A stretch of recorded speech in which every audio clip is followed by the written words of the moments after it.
Hello, hi dears, എല്ലാവരും സുഖമായിരിക്കുന്നു എന്ന് വിശ്വസിക്കുന്നു.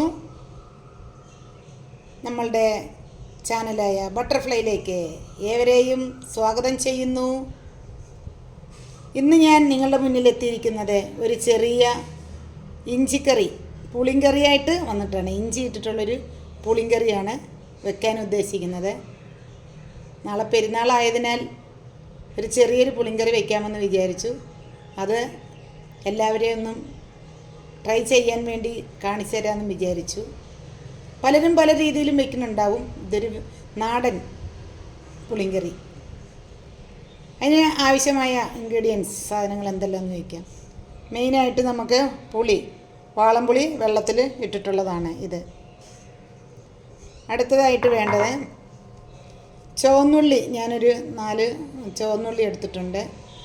1 ടീസ്പൂൺ മഞ്ഞൾപ്പൊടി. ഇത് പനശർക്കരയാണ്, പനശർക്കര.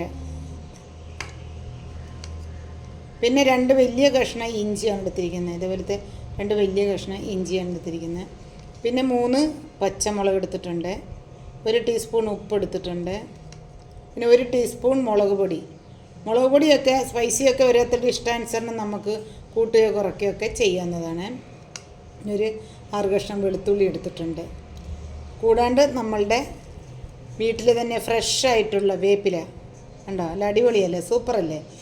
നമ്മളുടെയൊക്കെ വീട്ടിൽ നിന്ന് ഒരു വേപ്പിലേക്ക് എടുക്കുമ്പം തന്നെ നമുക്കത് അടിപൊളിയായിട്ട് നല്ല രീതിക്ക് തന്നെ ഉപയോഗിക്കാം. വിഷരഹിതമായിട്ടുള്ള ആണ്. അപ്പോൾ നമ്മൾക്ക് ഇതെല്ലാം എങ്ങനെയാണ് ചെയ്യുന്ന രീതിയെന്ന് അതിലേക്ക് പോവാം. ഹലോ, നമ്മൾക്ക് ഇഞ്ചി അരിയാം കേട്ടോ. ഇഞ്ചി ഇത്തിരി വലിയ പീസായിട്ട് തന്നെ നമുക്ക് അരിയാം.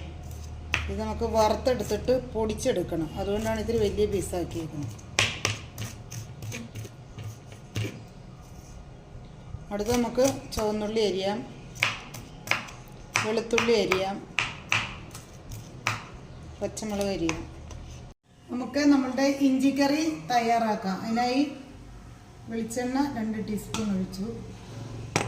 നേരത്തെ ചട്ടി ചൂടായിരുന്നതായിരുന്നു, അതുകൊണ്ട് വെളിച്ചെണ്ണയ്ക്ക് നല്ല ചൂടായിട്ടുണ്ട്.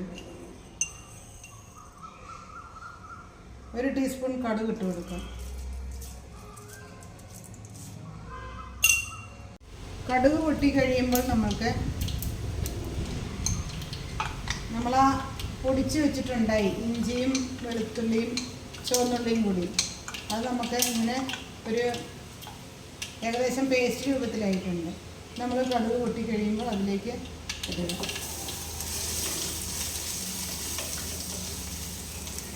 മൺചട്ടിയിലാണ് കേട്ടോ ഞാൻ വെക്കുന്നത്. മൺചട്ടിയിലാകുമ്പോൾ നല്ല കുറച്ച് ടേസ്റ്റ് ഉണ്ടാവും.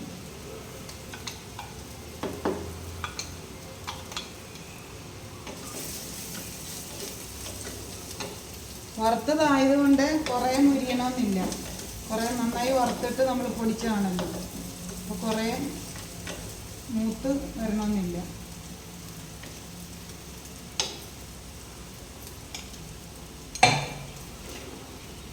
ഇനി നമ്മൾ അരിഞ്ഞു വെച്ച പച്ചമുളക് ഇടുക. അരിഞ്ഞു വെച്ചിരുന്ന പച്ചമുളക് ഇട്ട്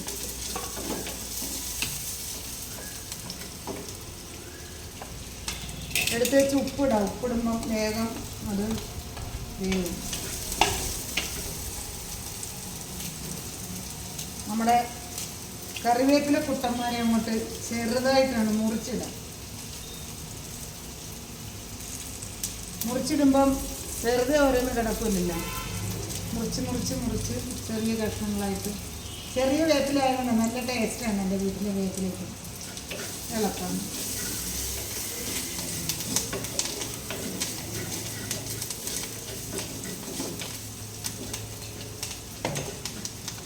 ശേഷം നമ്മൾ എടുത്ത് വെച്ച മുളക് പൊടി, ഞാൻ 1 ടീസ്പൂൺ മല്ലിപ്പൊടി ഇടുന്നുണ്ട് കേട്ടോ. അത് പറയാൻ മറന്നായിരുന്നു. തികച്ചും ഓപ്ഷണലാണ്, അതാണ് പറയാത്തത്. അപ്പം നല്ല കൊഴുപ്പ് കിട്ടും കറിക്ക്. ചിലരിടും ചിലരിടില്ല, അപ്പോൾ അതാണ് ഓപ്ഷണലാണെന്ന് പറഞ്ഞത് കേട്ടോ. നമ്മൾ എടുത്ത് വെച്ച മുളക് പൊടി,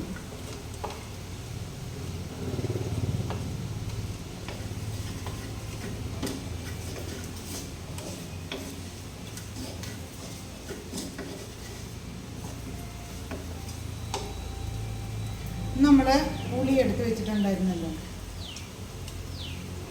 ആ പുളി നമ്മളിങ്ങനെ പിഴിഞ്ഞ്, അരിക്കേണ്ട കാര്യമൊന്നുമില്ല. നമ്മുടെ വീട്ടിൽ തന്നെ ഉണ്ടായ വാളംപുളിയായിരുന്നു.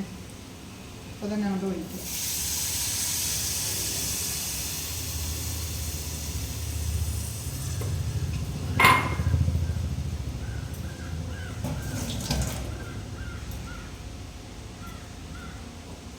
ഇളക്കാം. ഇത്തിരി തീ കൂട്ടിയിടുക കേട്ടോ തിളയ്ക്കാനായിട്ട്.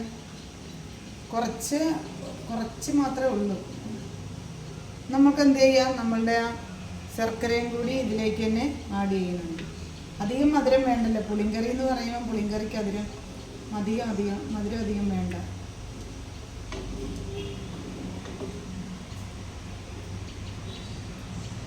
ഹായ് ഡിയേഴ്സ്, അങ്ങനെ നമ്മുടെ പുളിയിഞ്ചി തയ്യാറായി കഴിഞ്ഞിരിക്കുന്നു. എല്ലാവരും ഒന്ന് തയ്യാറാക്കി നോക്കുക. നമ്മളുടെ ഈ ഒരു ചെറിയ പുളിയിഞ്ചിയുടെ കറി എല്ലാവരും ഒന്ന് ട്രൈ ചെയ്ത് ഫീഡ്ബാക്കൊക്കെ ഒന്ന് അറിയിക്കുക, കമൻ്റൊക്കെ ഒന്ന് അറിയിക്കുക. ഇഷ്ടപ്പെട്ടുവെങ്കിൽ നമുക്ക് ഒരു ലൈക്ക് തരാനും ഷെയർ ചെയ്യാനും സബ്സ്ക്രൈബ് ചെയ്യാനും മറക്കില്ല എന്ന് വിചാരിച്ചുകൊണ്ട് താങ്ക്സ്. Okay, thank you.